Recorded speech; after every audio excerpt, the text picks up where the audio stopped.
Hello everyone, it's Emily, and today I'm going to do something that I've been meaning to do for a long time, which is talk about and get some thoughts together for an article that was actually published a long time ago, and I've been meaning to read it this whole time. I finally have read it and wanted to share some thoughts, and that is the article that was published in the New York Times in August of 2018, and it was kind of a long history of the climate movement in the late 70s, 80s, and early 90s, and it was called Losing Earth, the Decade We Almost Stopped Climate Change, and it's by Nathaniel Rich, and it was a fascinating look at and a really sad, depressing look at climate action throughout this time, and looked at the scientists that were instrumental at this time, activists who were key at the movement at this time, political leaders, and how that all unfolded and kind of set the stage for the lack of climate action that we've seen over the past few decades, and why that was based on some of the history that was going on at this time, and hopefully allowing some of those key lessons learned so that we can hopefully change some of those things going forward and make climate action more likely in the coming decades. So I'm not going to give a kind of step-by-step synopsis of exactly everything that happened over this decade or over this period of time. I think I'll link the article below, of course, and I think it's definitely worth a read if you're interested. So this kind of follows, this is post Silent Spring, Rachel Carson's key book that kind of helped galvanize the environmental movement. So it's post Silent Spring, it's post the formation of the EPA and some of the key pieces of environmental legislation that happened around that time. So that kind of set the stage for this. And scientists were starting to become a bit more vocal and kind of realizing the impact that excessive carbon emissions would have on the planet and the overall global temperatures. And some key activists were starting to piece together what the science was saying and communicate that to political leaders who they thought would be in the best position to do something.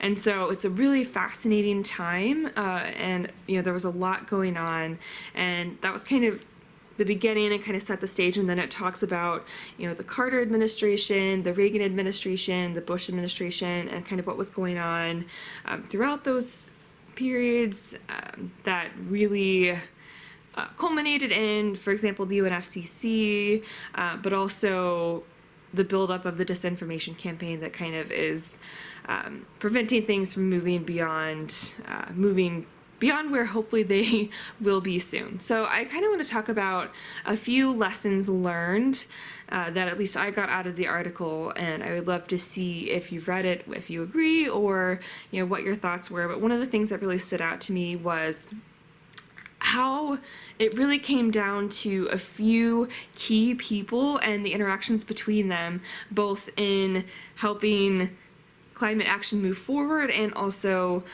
kind of stalling climate action. And it's kind of fascinating to look at how small that world was, and how related the actors, or how the different actors related to each other, and how they all knew each other, and how those relationships were very, very central to how some of this played out.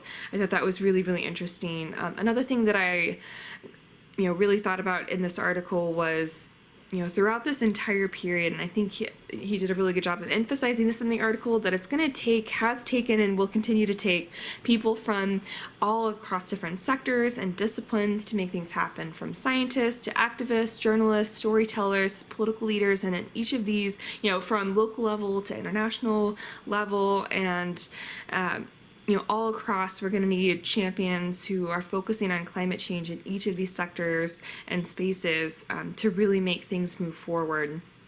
And another thing that was a theme throughout the article was that it's always difficult to get movement on issues that are perceived to be or perceived to affect future generations, and it's kind of difficult to weigh those consequences and communicate about the consequences of those risks versus rewards if they happen over a long period of time. And there's a lot of research about this, and this has been a conversation we've been having for decades. And so it's kind of difficult to get political will on issues that last more than a campaign cycle, which is another part of the frustration. And so that was a key thing throughout this entire time period and continues to be to this day. And another really key thing was just talking about communication in general over this period. So there were key reports that were issued, key times where someone was in front of Congress giving different pieces of testimony, and key visuals that were produced throughout this time. And it was really interesting to see when that communication went well, how much it was able to kind of move climate action forward, and conversely, how quickly it was able to grind things to a halt when that communication did not go well. And kind of seeing that go back and forth over time was really interesting, and I think definitely has a lot of lessons for how communication can happen today and should happen today. And of course, there's been a lot of lessons learned over the course of the past 5 decades that climate activists are really taking into consideration. And so one of the key lessons, and there's a lot of research on this, one of the key communication lessons is that you need to have a communicator who is trusted to the audience. So they probably have something in common with the audience in some way. And different audiences are going to have different trusted actors, but that trusted actor needs to deliver clear, consistent, and repeated messages about climate change. And so it's, that's one of the key things that needs to happen. Another thing that I took away was that environmental issues in general, including climate action, used to be a lot more bipartisan. So this wasn't a surprise. I'm reading something right now about this called Getting to Green by Frederick C. Rich. And I'll talk more about that once I'm actually done reading that book. But it used to be a lot more bipartisan, and so it was interesting to read how much more bipartisan it used to be, and kind of how far we've come from that. And the final thing that I think is a key lesson is the disinformation campaign that has happened, and how detrimental that really has been to environmental action over the past several decades, and the history of that disinformation campaign, and how that tied to specific events that were going on at this time. I think it was really nice to just see that all laid out super clearly.